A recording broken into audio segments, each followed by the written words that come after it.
मानव सभ्यता की शुरुआत धरती पर जो मानी जाती है वो आज से प्लाइस्टोसीन युग में मानी जाती है। प्लाइस्टोसीन युग से माना जाता है कि धरती पर मानव जीवन की शुरुआत हुई थी, मानव का अवतरण हुआ था, जैसे भी आए, जैसे भी एवोल्यूशन हुआ, डेवलपमेंट हुआ। लेकिन प्लाइस्टोसीन युग मतलब होता है पृथ्वी लगभग 4 अरब वर्ष पुरानी है, 4 अरब वर्ष पुरानी है। इसको अगर हम 4 भागों में बांटें तो चौथी जो है क्वार्टरनी कहलाती है। चौथी अवस्था जो है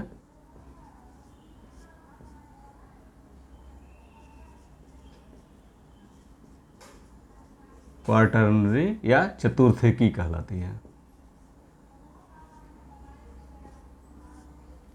अब इस चतुर्थकी को भी 2 भागों में बांटते हैं।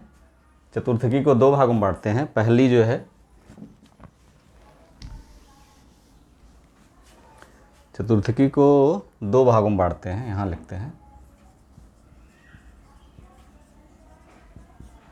इसके 2 भाग हैं। पहली है तो प्लाइस्टोसीन और दूसरी होलोसीन।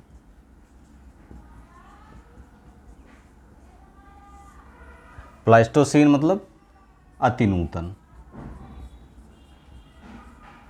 होलोसीन मतलब अद्यतन।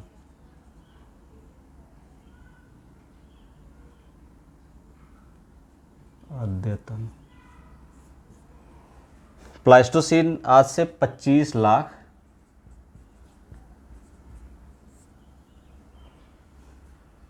लगभग 25 लाख वर्ष पूर्व, 25 लाख वर्ष पूर्व जो है लगभग पहले था। और आज से होलोसीन 10,000 वर्ष पूर्व था। मतलब दोनों में 25 लाख का लगभग गैप है, पूरा 10,000 वर्ष। प्लाइस्टोसीन युग में मानव के घटनाएं मिलती हैं, लेकिन अगर हम अफ्रीका की स्थिति देखें तो वहाँ 29 लाख वर्ष पूर्व मानव के अवशेष पाए गए हैं, 29 लाख वर्ष पूर्व के।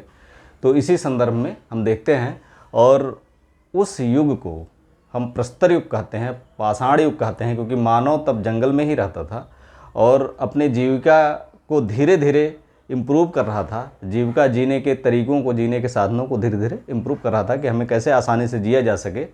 चूँकि उसके माइंड का डेवलपमेंट जो था वो अन्य पशुओं या जानवरों या जीवों से अलग था, और वो उसी उत्सुकता, जो कह सकते हैं कि उत्सुकता होती है, जो उस ब्रेन के उस हिस्से के डेवलपमेंट में तेज़ी आई और मानव आगे बढ़ता गया। और सभ्य होने के पूर्व जो स्थितियां थी उन स्थितियों का अध्ययन हम प्रस्तर युग में करेंगे। Welcome in my YouTube channel study with शरण IAS। देखते हैं कि प्रस्तर युग में कौन कौन सी स्थितियां आती हैं। तो प्रस्तर युग को हम 3 भागों में बांटते हैं। भारतीय संदर्भ में अगर देखा जाए तो प्रस्तर युग को 3 भागों में बांटते हैं। किसमें किसमें? पूरा पाषाण काल, दूसरा है मध्य पाषाण काल और तीसरा है नवपाषाण काल। ये 3 स्थितियां प्रस्तर युग की आती हैं। पूरा पाषाण काल को पुनः 3 भागों में बांटते हैं। निम्न पूरा पाषाण काल, मध्य पूरा पाषाण काल और उच्च पूरा पाषाण काल। इसमें निम्न पूरा पाषाण काल 25 लाख ईसा पूर्व से 1 लाख ईसा पूर्व तक था। मध्य पूरा पाषाण काल 1 लाख ईसा पूर्व से 40,000 ईसा पूर्व तक था। और उच्च पूरा पाषाण काल 40,000 ईसा पूर्व से 10,000 ईसा पूर्व तक था। इसी तरह से मध्य पाषाण काल, इसमें 10,000 ईसा पूर्व तक यहाँ था, 10,000 ईसा पूर्व से 7,000 ईसा पूर्व तक ये था। और नवपाषाण काल 7,000 ईसा पूर्व से 2,500 ईसा पूर्व तक। उसके बाद सिंधु घाटी सभ्यता का हम जानते हैं कि सिंधु घाटी सभ्यता या मानव सभ्यता की तरफ अग्रसर हो चुका था, घर बनाने लगा था, बर्तन बनाने लगा था, पशुपालन करने लगा था, तमाम सारी चीज़ें आ गई। और इनके जीविका के जो साधन थे उसके आधार पर भी इसको कैटेगराइज किया गया है। जैसे पूरा पाषाण काल में वो क्या करता था? केवल आखेटक था, खाद्य संग्राहक था। आज भी हम देखते हैं कि अगर पशुओं को देखते हैं, जानवरों को देखते, कुत्ते बिल्ली जंगली कुत्तों को देखें तो खाना जो खाते हैं, बाकी इकट्ठे ले जा करके कहीं छुपा देते हैं, फिर बाद में उसको फिर जब भूख लगती है उनको तब खाते हैं। मानव भी इस स्थिति में ही था कि वो आखेटक करता था, शिकार करता था, और अगली बार के लिए या जब उसको भूख लगे उतने समय के लिए इसको छुपा के रख देता था, फिर वो जाके उसको खाता था। लेकिन मध्य पाषाण काल में एक पेशा इसमें और जुड़ गया। थोड़ा सा जब सचेत हुआ वो जाना कि हम थोड़े से सचेत हैं या अन्य अन्य से अलग हैं, तो उसका जो आईक्यू है उसने काम किया और आखेटक और खाद्य संग्राहक के बजाय वो पशुपालक भी हो गया। इससे उसे कई फ़ायदे हुए होंगे। दूध तो नहीं निकालने की स्थिति वो उनकी रही होगी, इतना नहीं था, लेकिन वो मांस के लिए पाल सकते थे, या अपने शिकार के लिए कुत्ते, सबसे पहले कुत्ते पालतू बनाए गए, तो कुत्तों का वो प्रयोग करते रहे होंगे निश्चित तौर पर। तो ये पशुपालक, इसके अलावा भी और कुछ पशुओं को जो उनके मांस के लिए या भोजन के लिए ज़रूरी होते होंगे वो पालना शुरू कर दिया उन्होंने।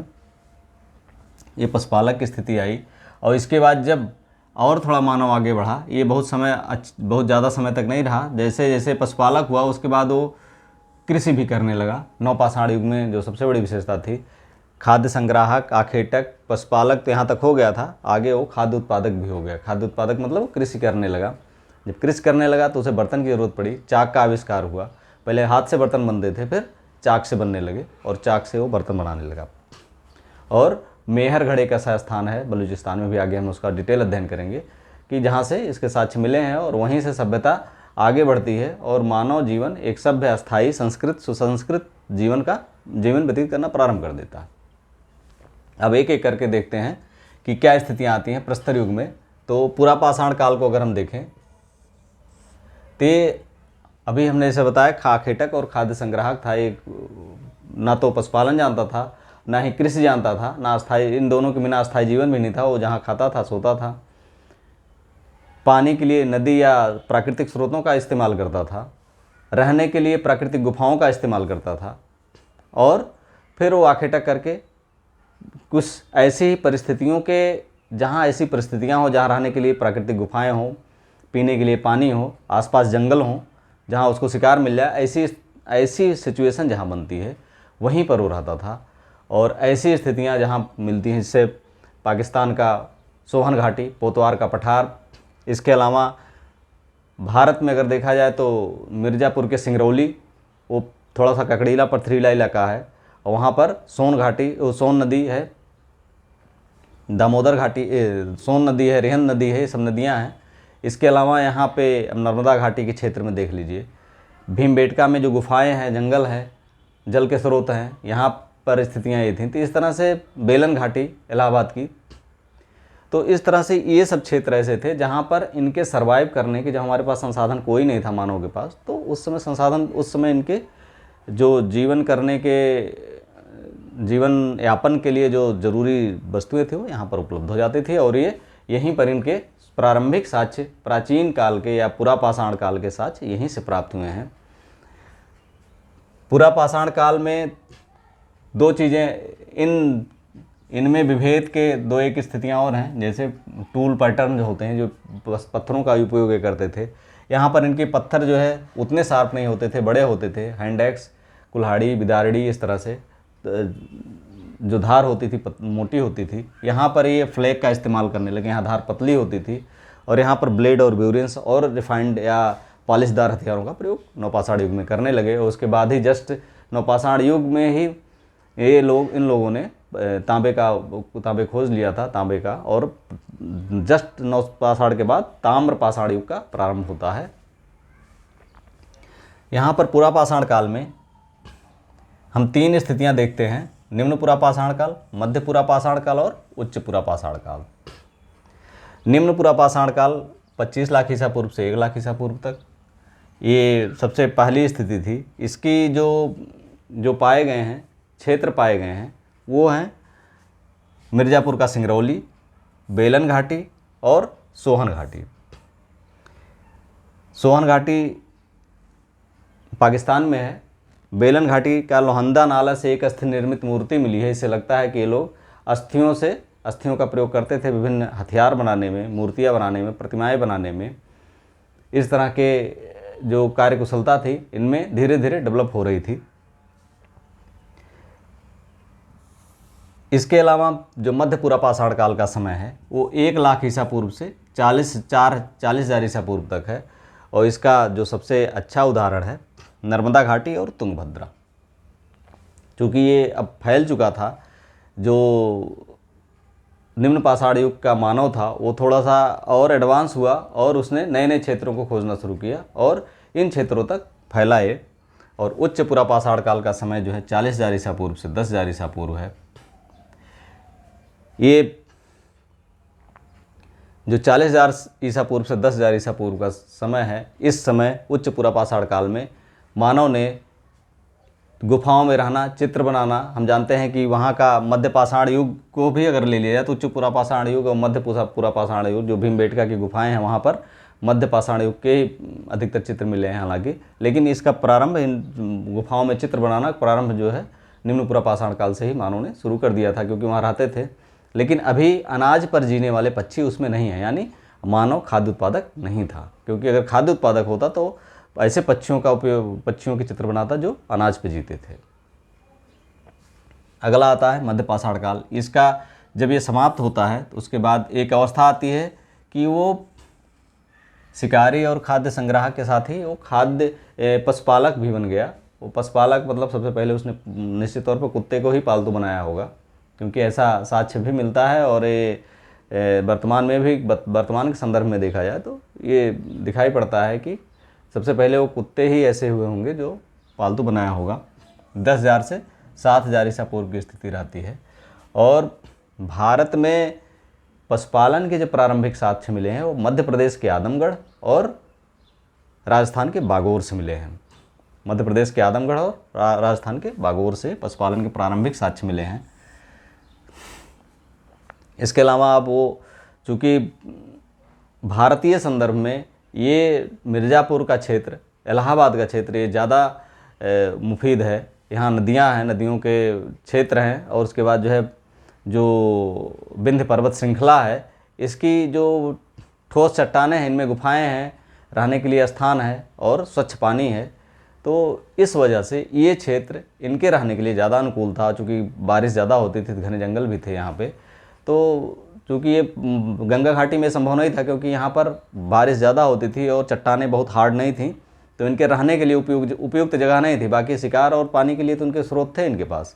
लेकिन विंध्य क्षेत्र का जो विंध्य पर्वत का जो क्षेत्र था, यहाँ पर इनको आवास के लिए अधिक उपयुक्त जगह मिली, और जंगल भी मिला और ये जल स्रोत भी मिले पास पास।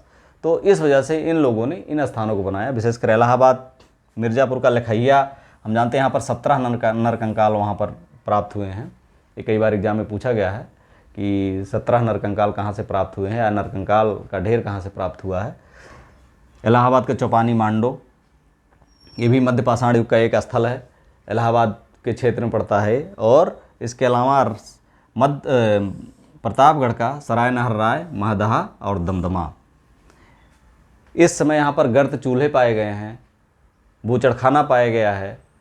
युगल समाधान के, जिसे दमदमा में युगल समाधान का साक्ष्य पाया गया है।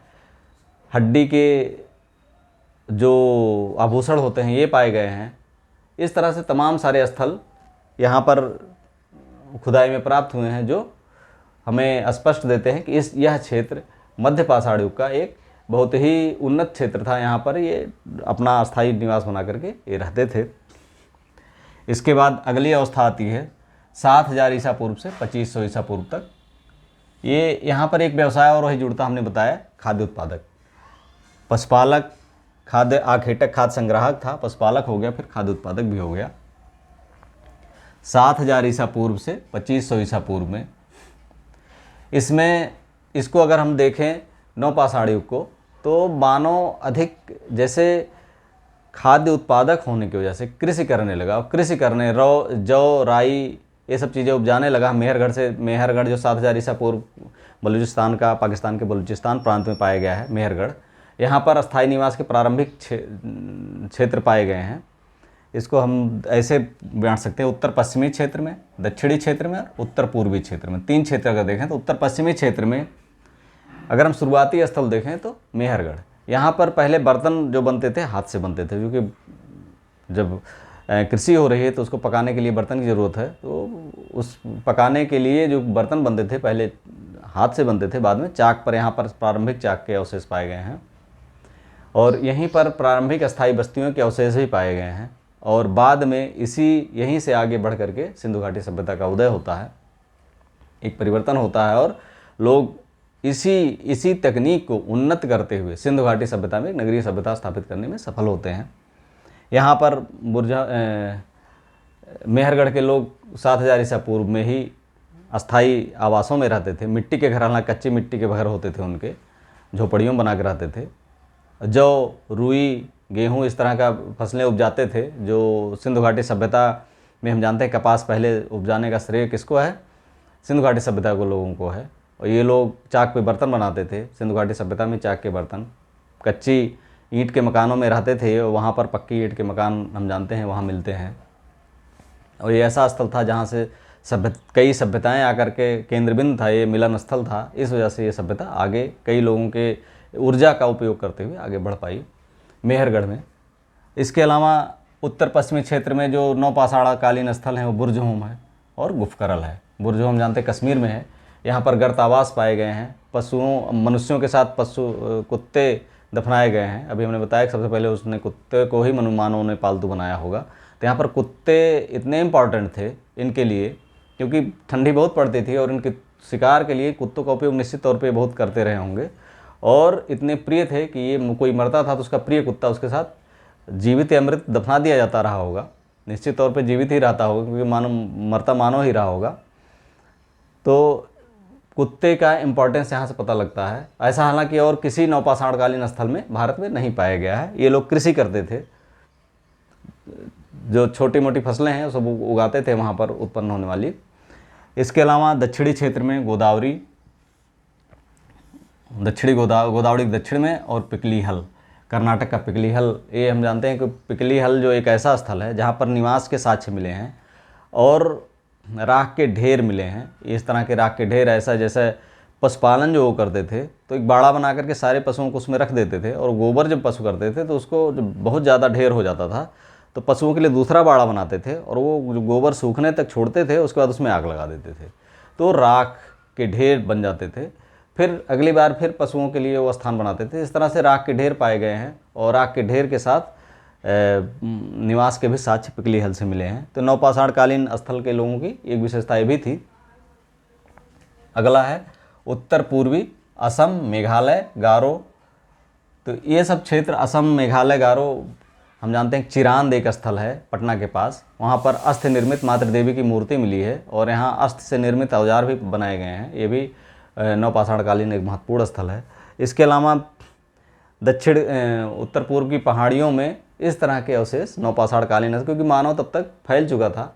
उसका सभ्यता अपनी उत्सुकता को पूर्ण करने के लिए काफ़ी आगे निकल रहा था और नए नए क्षेत्रों की, नए नई चीज़ों की खोज कर रहा था। एक स्थल है कोल्डिहवा जो इलाहाबाद में है। कोल्डिहवा में 7000 ईसा पूर्व में जो धान के साक्ष्य पाए गए हैं, जो अब तक धान के साक्ष्य मिले हैं, उसके सबसे प्राचीन साक्ष्य से माना जा सकता है, क्योंकि 7000 ईसा पूर्व में धान के साक्ष्य 7000 से 6000 ईसा पूर्व का समय उसमें रखा जा सकता है। तो इस तरह के साक्ष्य कम मिलते हैं। इस तरह से मानव ने एक लंबी यात्रा शुरू की 25 लाख ईसा पूर्व से शुरू करते हुए 25 लाख ईसा पूर्व से शुरू करते हुए अपनी यात्रा को 7000 ईसा पूर्व तक एक व्यवस्थित जीवन को प्रारंभ करने में उसे 25 लाख साल लगे।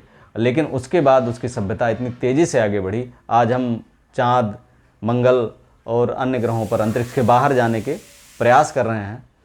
और ये पिछले, अगर ईसा पूर्व की स्थिति छोड़ दिया जाए तो आज 2200 साल हुए, 2200 साल पीछे का मान लिया जाए तो कुल 5000 साल मान लीजिए। अगले इस 5000 सालों में हम मानव ने बहुत लंबी छलांग लगाई है और भविष्य में उम्मीद है कि नए नए ग्रहों या नए जीवन के, अंतरिक्ष में नए जीवन की खोज करने में वो निश्चित तौर पर सफल होगा। वीडियो आपको अच्छा लगा हो तो like, subscribe, share. Thank you for watching.